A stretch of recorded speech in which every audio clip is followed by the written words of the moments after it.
Olá, queridos irmãos que estão nos acompanhando aí. Queria compartilhar uma meditação hoje com vocês. Abra sua Bíblia em 1 Coríntios, capítulo 13. Vamos ler juntos. Ainda que eu fale a língua dos homens e dos anjos, se não tiver amor, serei como um sino que ressoa ou como um prato que retine. Ainda que eu tenha o dom da profecia e saiba todos os mistérios e todo conhecimento, ainda que eu tenha uma fé capaz de mover as montanhas, se não tiver amor, nada serei. Versículo 3, ainda que eu dê aos pobres tudo que possuo, entregue meu corpo para ser queimado, se não tiver amor, nada disso valerá. O amor é paciente, o amor é bondoso, não inveja, não se vangloria, não se orgulha, não maltrata, não procura os seus interesses, não se ira facilmente, não guarda rancor. Versículo 6, o amor não se alegra com a injustiça, mas se alegra com a verdade. Amor tudo sofre, tudo crê, tudo espera e tudo suporta. O amor nunca perece, mas as profecias desaparecerão, as línguas cessarão, o conhecimento passará, pois em parte conhecemos, olha atenção nesse versículo, e em parte profetizamos. Quando, porém, vier o que é perfeito, o que é imperfeito desaparecerá. Quando eu era menino, eu falava como menino, pensava coisas de menino e raciocinava como um menino. Quando me tornei homem, deixei para trás as coisas de menino. Agora, pois, vemos apenas um reflexo obscuro, como no espelho, mas um dia o veremos face a face. Agora conhecemos em parte, mas então conheceremos plenamente, da mesma forma como sou plenamente conhecido. Assim, permanecem agora esses três, a fé, a esperança e o amor, mas o maior deles, porém, é o amor. Isso é 1 Coríntios 12, 1 Coríntios 13, do versículo 1 ao versículo 13. Paulo está escrevendo para a igreja que ele está trabalhando, sempre falando a respeito da unidade. Depois, desde o capítulo 4, onde ele fala de Efésios, como ele fala no capítulo 4 para Efésios, edificando a igreja de Éfeso em unidade, em relacionamento, dizendo a importância do relacionamento.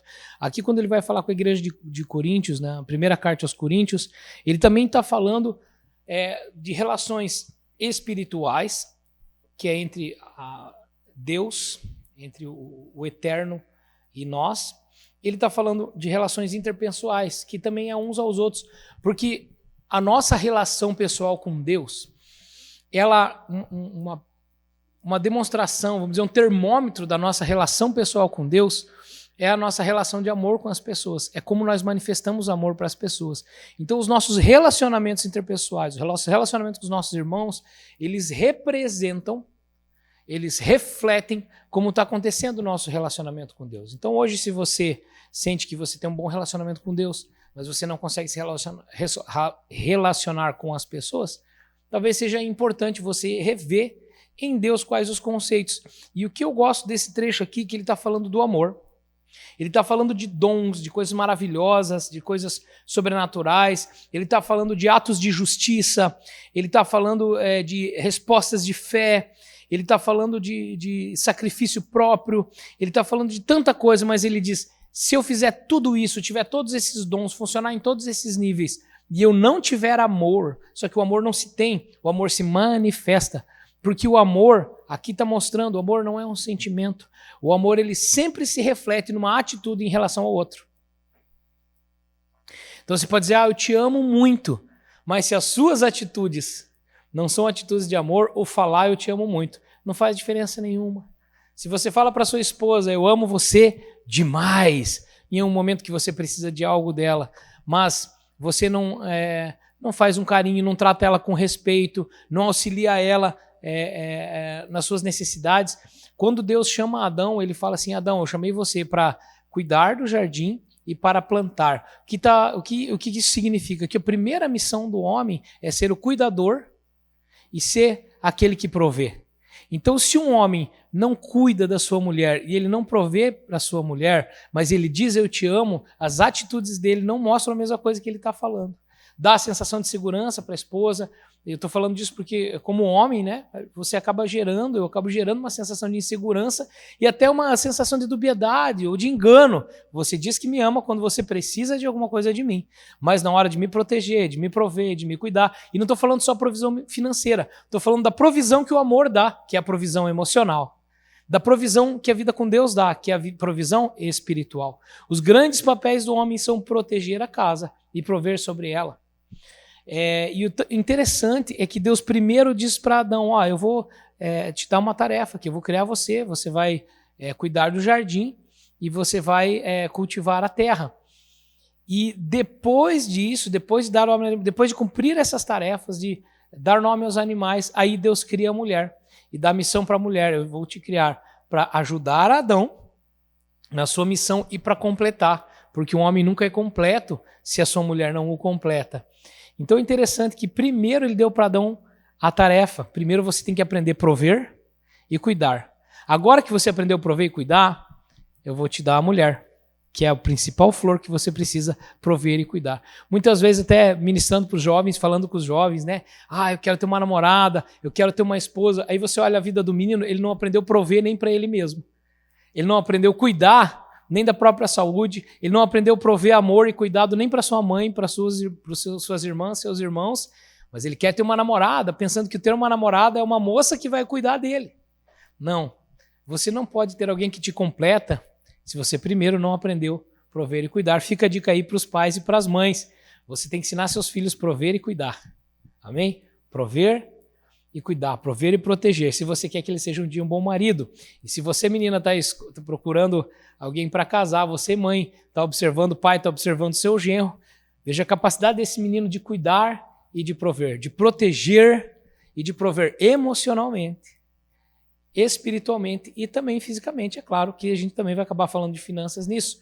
Mas quando fala desse gesto de amor, aqui eu estou usando o casamento, eu gosto muito de falar casamento, eu e a Melissa gostamos muito de trazer os princípios bíblicos sempre para dentro do casamento. Ele está falando de um amor que é o que dá sentido a todos os dons. Então, às vezes, você quer servir a igreja, eu quero cuidar da porta, eu quero fazer serviço, eu quero participar do diaconato, eu quero participar do louvor, eu quero operar serviços, mas eu não me dou bem com as pessoas, eu não consigo demonstrar amor para as pessoas. Talvez não consigo demonstrar amor nem para a minha congregação, participando das atividades que a congregação faz. Imagine se um músico da igreja, ele quer ser músico, ele quer fazer uma atividade onde as pessoas vejam, olha, ele está servindo, ou ele quer arrumar as cadeiras, mas ele não quer fazer parte da vida da congregação. Aquilo que a igreja entende como caminho, não, eu não faço parte disso. Como que eu posso dizer que eu amo e não querer completar, não querer fazer parte, não querer estar junto? Então eu tenho falado muito para os músicos da igreja que nós não temos que ter só uma mente de voluntários, nós temos que ter uma mente de comunidade e congregação. A mente de voluntário, eu vou fazer um serviço, ser reconhecido e vou satisfazer um mandamento de Deus de servir o templo e a igreja. Mas quando tem um sentimento de comunidade, eu não quero servir o templo e a igreja só, eu quero fazer parte do crescimento, do desenvolvimento, do conforto dos irmãos. Eu estou fazendo, o meu gesto está representando aquilo que eu estou declarando, porque ainda que eu toque muito bem no louvor, ainda que eu opere todos os serviços da igreja, ainda que eu sirva os irmãos em toda a refeição, em todo lanche, em todo momento, ainda que eu pregue maravilhosamente todo domingo bem, se eu não estiver fazendo isso por amor, o ministério não é a respeito do resultado que você tem, é a respeito de onde está o teu coração enquanto você busca esse resultado. Porque senão o resultado viria somente das minhas habilidades. E isso pode funcionar numa empresa. Isso pode funcionar quando o objetivo final é ganhar dinheiro, posição e status. Mas quando o objetivo é Mateus 20, 28, sejam tal como o Filho do Homem, que não veio para ser servido, mas para servir e dar a sua vida em resgate por muitos, você até consegue fazer um serviço para ganhar dinheiro, mas você consegue dar a sua vida? Morrer por isso? Então, quando a gente está falando de amor, a gente não está falando só de um serviço, ou não está falando só de algo, eu sinto amor, uma declaração bonita, uma canção de adoração. O próprio Deus diz, eu prefiro a sua obediência do que o seu sacrifício. O amor, ele é a respeito da motivação. O amor é a respeito dos frutos do amor, que são os frutos do Espírito. Versículo 4, o amor é paciente, bondoso, não inveja, não vangloria e não se orgulha. Se ele não inveja, ele não fica mal quando o outro cresce. Se ele não se vangloria, ele não faz uma coisa já querendo mostrar para todo mundo. Ah, não, eu quero, olha, eu faço isso, então eu mereço aquilo também. Ele não se vangloria daquilo que ele é e faz. Ele não se orgulha, fala muito de eu me orgulho de quem eu sou. Né? Ah, porque eu sou. Essa pessoa nem sabe, mas eu sei. Aquela pessoa entrou aqui na igreja, né? Há 3, 4 dias atrás estava em prostituição, há 3, 4 dias atrás estava executando, tendo atitudes que nós, como igreja, como Bíblia, reconhecemos como pecado, mas não é como eu, que estou aqui, que sou bom, que esse cara vem na igreja chorando, mas eu estou aqui há tanto tempo servindo a Deus. Isso é orgulho. Jesus não nos amou quando nós nos tornamos batistas. Jesus não nos amou quando nós nos tornamos parte da Betel. Jesus não nos amou quando nós nos tornamos pastores e mestres. Jesus nos amou sendo nós ainda pecadores. Quando a gente fala de amor, a gente precisa falar em como eu faço o outro se sentir. Uma pessoa pode errar com você, pode ser corrigida por você, mas ela precisa ser amada. Ah, mas eu não gosto daquela pessoa, é tão difícil amá-la. Irmão, eu vou falar uma frase aqui, que você vai ter que interpretar ela da maneira correta e entender o que ela significa. Deus não chamou você para gostar das pessoas. Deus não nos chamou para gostar das pessoas. Deus nos chamou para amá-las. Porque Cristo não gosta do pecado, mas Ele nos amou ainda quando éramos pecadores. O amor é paciente, bondoso, não inveja, não vangloria, não se orgulha, não maltrata, não procura seus próprios interesses, não se ira facilmente, não guarda rancor. Olha só, não maltrata, não faz o outro se sentir menos, não procura seus próprios interesses, não se relaciona só se eu tenho vantagem. Vou me relacionar com essa pessoa, que daí eu posso estar no louvor. Vou me relacionar com aquele, esse é um empresário, posso ter um network legal. O amor não se relaciona por network, irmãos. O amor não se relaciona para estar num ambiente seguro. O amor não se relaciona para entrar num ambiente empresarial ou estar numa igreja que conduz a minha família. O amor se relaciona porque quer contribuir com o outro, porque quer fazer parte da vida da construção da outra pessoa. O amor não se alegra com a injustiça, não se ira facilmente. Vamos pegar aqui, né? Não se ira facilmente. Tem paciência. Provérbios 16:32 diz: mais vale o manso do que o guerreiro. Mansidão é força sob controle. Maior aquele que controla o próprio espírito do que aquele que conquista uma cidade. Quando ele diz que o amor não se ira facilmente e não guarda rancor, ele fala sobre dominar a dor interna, sobre não guardar o que o outro faz, sobre ter facilidade em liberar o perdão. Mas aquela pessoa não merece o perdão. Deus não nos chamou para selecionar quem merece o perdão. Deus nos chamou para entregar o perdão, o perdoar. Quando a gente está falando de química, você quer destacar a quantidade de um elemento, ter mais daquele elemento, você coloca o prefixo per. Perclorato de sódio fala da quantidade do cloro. Ácido, per alguma coisa, né? Eu não sou químico, essa é a área da minha esposa, mas o per, ele significa que eu coloquei mais daquilo que eu estou declarando. Quando a gente fala de amor, a gente fala de se doar, de doar do que está em você, do que você é, do que você tem. Quando a gente fala de mais do que amor, a gente fala de perdoar. Perdoar é um gesto de um amor maior do que aquilo que nós somos. Perdoar é um gesto de alguém que tem o amor de Cristo em si. Perdoar é uma decisão que os sentimentos acompanham depois, às vezes demoram. Perdoar é uma decisão de constância. Eu vou declarar que eu perdoo hoje, eu vou caminhar em direção a esse perdão, ainda que essa pessoa volte a me ofender. Eu vou caminhar em direção ao perdão. Veja bem, perdoar não é restituir a pessoa à posição que ela estava antes. Isso não é perdoar. Porque se uma pessoa está machucando a sua família, está machucando você, você a perdoa, você a ama, mas você não dá ocasião mais para que ela faça aquilo novamente. Então, às vezes, perdoar é limpar o coração, declarar bênção sobre a pessoa, e às vezes também é afastar, porque tem tempo de abraçar e tem tempo de afastar, como a Bíblia diz. O amor não se alegra com a injustiça, mas se alegra com a verdade.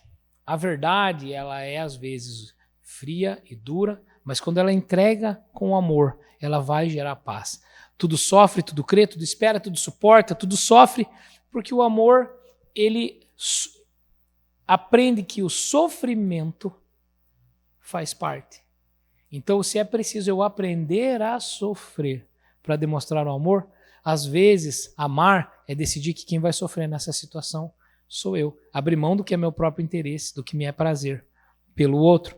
Tudo crê, tudo espera e tudo suporta. Quando ele fala tudo espera, ele fala que o amor, ele tem esperança, né? Então tem uma situação que é o medo, a ofensa e a culpa te fazem perder a esperança, te fazem ter medo, mas o amor gera esperança nas pessoas. O amor nunca perece, mas as profecias desaparecerão, as línguas cessarão e o conhecimento perecerá. Pois parte conhecemos, parte profetizamos. Olha que interessante, ele está falando de amor, de relacionamento interpessoal. E ele está dizendo, em parte conhecemos, em parte profetizamos. Quando você pega o original desse trecho, tem muita gente que usa o versículo errado. Olha, parte do que a gente fala é profecia e parte é o que a gente entende. Não, não é isso que o versículo está dizendo. Quando você pega o original, ele está dizendo, porque o nosso conhecimento e a nossa profecia são incompletos, são parciais. Profecia, profetizamos em parte. Conhecimento, temos o conhecimento em parte, né? Porém, quando vier o que é perfeito, quem é imperfeito desaparecerá. O que ele está dizendo? Que hoje nós não temos toda a profecia e nós não temos todo o conhecimento. Por isso que é uns aos outros. Eu preciso, para que haja o meu desenvolvimento espiritual, daquilo que também está nos meus irmãos, porque o meu conhecimento o meu ambiente profético não é suficiente para mim. Quando eu digo assim, Deus me disse, e imponho isso sobre as outras pessoas, sabe, querido, quando você submete esse Deus me disse aos seus irmãos, talvez você descubra que não foi Deus que te disse, que às vezes é fruto de um sentimento ou de uma coisa boa, mas o solitário busca seu próprio interesse, insurge contra a verdadeira sabedoria. Então o solitário, o que ele faz? Ele quer estar sozinho, ele quer fazer do jeito dele, que ele fala, senti de Deus, Deus me disse. Mas o que aquele que não é solitário faz? O que o irmão faz? Irmãos, eu tenho um sentimento a respeito disso, vocês podem orar comigo para nós entendermos se é isso mesmo. Eu não imponho a minha profecia. O amor, ele não entrega a profecia assim, eis que te digo, filho meu, vai ser isso, você aquilo, aquilo outro. O amor, ele sujeita a profecia ao outro. Irmão, eu tenho um sentimento profético, tenho um sentimento a respeito disso. Bate com o que está no seu coração. Vamos falar com alguém mais maduro para ver se isso bate em todos os princípios bíblicos. E olha o que ele está dizendo, falando que nós temos profecia parcial, nós temos conhecimento parcial, porque nós estamos crescendo para crescer e desenvolver em Cristo, e com os irmãos nós somos o corpo de Cristo, nós estamos crescendo e desenvolver como o corpo de Cristo, mas quando Cristo vier, a revelação será completa, o conhecimento será o conhecimento de Cristo completo, é o que Paulo fala em Efésios 1,17, quando ele diz, rogo não cesse de orar sobre vós, que sobre o conhecimento que tens de Cristo Jesus, ele seja derramado. O próprio Pai lhes derrama o Espírito de sabedoria e revelação. Ele está falando quando vem o conhecimento de Cristo, quando vier a presença, quando ele voltar, aí a revelação e o conhecimento serão perfeitos, o que é imperfeito vai desaparecer. Aquilo que você tinha dúvida do que é ou não que é, quando vem a Cristo, tudo isso cessa. Ele não está dizendo que a Bíblia não cessa mais, até porque Paulo, quando escreveu essa carta, ele não sabia que estava escrevendo a Bíblia. Ele estava escrevendo uma carta para o Coríntios. Então não dá para dizer assim, não, Paulo disse, que daí não precisa mais da Bíblia depois. Isso também é um engano hermenêutico, um engano teológico, né? Paulo não poderia estar falando de alguma coisa que ele não sabia que ia acontecer. Para ele estava escrito uma carta aos Coríntios. Então o que ele estava falando? Ele estava falando dessas dúvidas. Eu sei que é isso, que é aquilo outro, né? Todas as questões, até teológicas que nós temos, pré-tribulacionismo, pós-tribulacionismo, mestre-tribulacionismo, como é que vai ser isso e aquilo, arminiano, calvinista, e tantas questões teológicas e às vezes questões de exercício. A igreja pode fazer isso, não pode fazer aquilo, pode vestir tal roupa. Toda essa dúvida do nosso conhecimento, profecia parcial, vai desaparecer quando nós estivermos em Cristo. E por isso que Efésios 4 vai dizer, esforcem diligentemente para manter a unidade que vos tenho proposto, que é o vínculo com o Espírito, por meio da paz. Andem de modo digno à vocação que fossem chamados, mansidão, bondade, suportando uns aos outros, suportando uns aos outros, sendo suporte uns para os outros.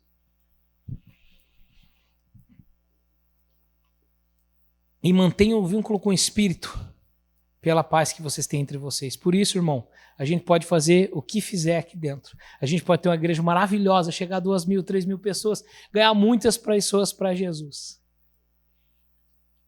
Quando eu estou diante de Deus, se eu não tiver amor, se a minha motivação for a vaidade, se a minha motivação for a grandeza, o dinheiro, o sustento, ou ter uma igreja melhor que as outras, eu vou poder estar fazendo isso publicamente, mas o meu amor não está aparecendo para minha esposa, para minha família, para os meus filhos, porque no particular tratando as pessoas que andam conosco, é que a gente mostra como é o nosso relacionamento com Deus. E o relacionamento com Deus em nós, ele gera amor de Cristo em mim e em você. Então fica o meu convite para esse culto de fé. Que a nossa fé, ela não seja baseada no que os nossos olhos veem, ela não seja baseada no que os nossos sentimentos sentem, mas que a nossa fé seja baseada no amor que é perfeito, no amor de Cristo Jesus, que entregou sua vida em resgate por muitos, no amor de Cristo Jesus, que nos amou sendo ainda pecadores, no amor de Cristo Jesus de Filipenses 2, que mesmo sendo Deus, ele esvaziou de quem ele era, porque para ele não era tão importante apegar-se ao ser Deus, quanto era ouvir tocar em mim, em você, e ser essa ponte de salvação para que nós pudéssemos voltar eternamente a ter relacionamento com Deus. Então eu rogo, tenhamos amor uns aos outros, porque na forma com que nós nos amamos aqui na igreja, as pessoas sabem que nós somos filhos de Deus. Muitas vezes ouvimos testemunhos assim, meu Deus, como aquelas pessoas são amorosas, deve ter Deus aqui, mas muitas vezes a gente ouve alguém entrar aqui, olhar uma pessoa dentro da igreja e falar assim, não, mas essa pessoa aí não pode ser. Ao jeito que ela trata o funcionário, ao jeito que ele trata os empregados, sempre tentando tirar, ao jeito que ele trata o patrão, sempre reclamando, ao jeito que ele trata a esposa, falando mal, ao jeito que ele trata o marido, a mulher que fala mal do marido para os filhos o tempo inteiro e depois quer dizer eu te amo para o marido. O que está faltando nela? Está faltando amor, mas como que reconstruir um amor perdido? Como reconstruir um amor que vai embora? Não tem como reconstruir um amor que vai embora, querido. Aquele amor que é imperfeito é falho, mas quando eu não me relaciono com Cristo, eu amo meu marido, eu amo minha esposa, eu amo meus filhos, a despeito das suas dores, incompetências, incapacidades, a despeito do seu pecado.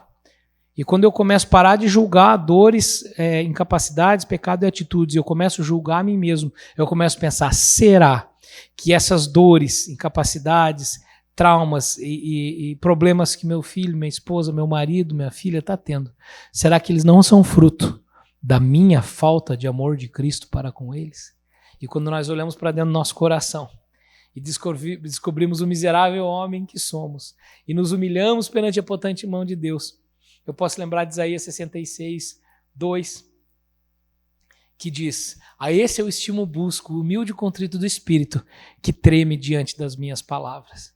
E aí nós podemos reconhecer o miserável homem que somos. Fala, Deus, tem misericórdia de mim. Eu estou aqui reclamando que meu marido não faz o que eu queria, meu filho não me obedece, a minha mulher não me cuida, não me ama, o meu pastor agora não quer fazer o que eu queria que ele fizesse, agora a igreja está diferente daquilo que eu queria que ela fosse, os irmãos não têm a mesma resposta, o louvor, e se de repente eu paro, eu olho Deus, na verdade eu preciso aprender a olhar com os olhos de Jesus, eu preciso aprender a amar, e quem sabe, quando eu começar a olhar com os olhos de Jesus, e quando o amor for a minha cosmovisão, eu começo a perceber tudo aquilo de bom que eu perdi de perceber e aproveitar, porque a minha alma está tão acostumada a reclamar, a ser rixosa, a brigar. Então faça parte do corpo de Cristo, faça parte dessa igreja, faça parte desse corpo. E ele fala, quando eu era menino, eu falava como menino, pensava como menino, raciocinava como menino. Quando me tornei homem, deixei para trás as coisas de menino. O amar aponta também a maturidade. A forma do amor aponta a maturidade. Irmão, eu quero pedir um cuidado para vocês. Nossos pastores têm pregado muito sobre isso.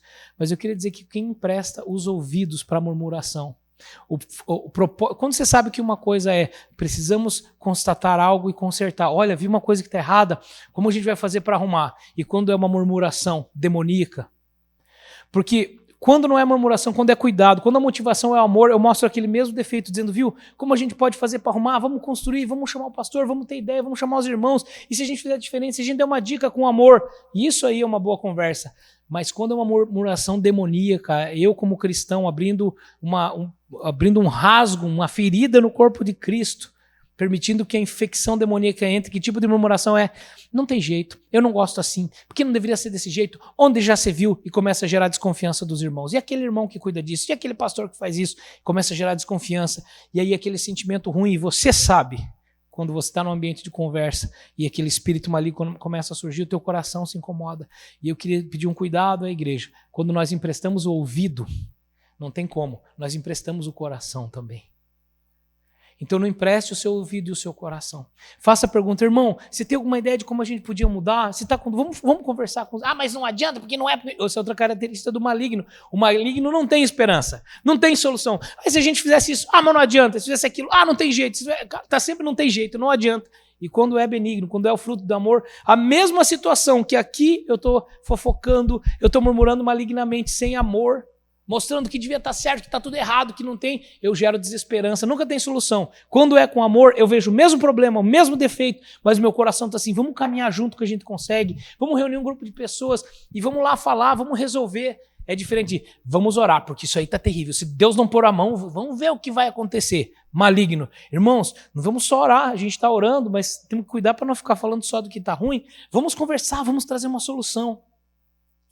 Porque quando eu era menino, falava como menino, pensava como menino. Se a mãe não me dá um chocolate, a mãe já não presta mais. Mas quando eu estou adulto, eu entendo que errando ou acertando, tudo que minha mãe fez foi por amor e pode contribuir com a minha vida. Quando me tornei homem. Agora, pois, vemos apenas um reflexo obscuro, como um espelho, então o veremos face a face. Hoje temos um conhecimento, um entendimento parcial de Cristo. Não podemos nos arrogar. Eu conheço a Deus como os outros não conhecem. Não podemos ter arrogância. Precisamos entender que conhecemos apenas um reflexo obscuro e um dia veremos toda a glória de Deus. Agora conheço em parte, mas então conheceremos a Deus plenamente, da mesma forma com que Ele nos conhece plenamente. Então, assim, agora permanecem esses três. Olha só. Se gera fé, vem do amor. Se gera esperança, vem do amor. Permanece esses três, fé, esperança e amor. Mas o maior deles, porém, é o amor. Se rouba minha fé, vem do medo, da ofensa e da culpa. Medo, ofensa e a culpa são o contrário. Eles sempre vão roubar sua fé, sua esperança e diminuir seu amor. Agora, se vem do amor, vai gerar fé, vai gerar esperança. Pastor, como eu faço para saber se isso que está acontecendo vem do amor ou vem do medo, da culpa e da ofensa? É muito simples. Se isso gera esperança e fé, se isso gera em você um desejo de contribuir com as pessoas, vem do amor. Se isso gera em você raiva, rouba a sua esperança, acha que nada vai dar certo. Isso não vem. Isso vem, em vez de fé, esperança e amor, vem do medo, da culpa e da ofensa. Porque homens com medo, sempre se sentindo culpados e ofendidos, eles são sempre controlados por um espírito que não é o Espírito Santo. Porque quando somos controlados pelo Espírito Santo, amor, fé e esperança. E essa é a luta. A nossa carne vai gerar culpa, medo e rancor e ofensa. E o nosso espírito vai nos chamar para fé, amor e esperança. E no meio dessa luta nós buscamos a Deus e dizemos, Deus, por favor, enquanto eu habito nesse corpo e nesse mundo cheio de pecado, Pai, me ajuda a caminhar em direção ao amor, fé e esperança. Eu sei que às vezes eu tenho sentimentos como esse, mas me ajuda a caminhar para cá. Porque eu podia fazer tudo aqui na igreja e ter realizado um ministério gigantesco em qualquer lugar do mundo. Se não tiver amor, é como um sino que toca que não tem nada dentro. É como algo que faz uma latinha de Nescau vazia rolando. Blim, blim, blim, blim. Você vai olhar dentro, não tem doçura, não tem nada. Irmãos, que essa tarde de fé seja uma tarde, se essa noite de fé seja uma noite de fé, amor e esperança na sua vida e na sua família. Deixa eu orar por você. Pai, eu oro que sobre o conhecimento que temos de Cristo Jesus, eu e meus irmãos, o próprio Pai, nosso Senhor Jesus Cristo, derrame sobre nós o espírito de sabedoria e revelação. Ilumine os olhos do nosso entendimento para que a gente encontre um lugar de esperança e saiba o verdadeiro propósito, Pai, da herança que recebemos do poder que o Senhor tem derramado sobre nós. Em nome de Jesus. Amém.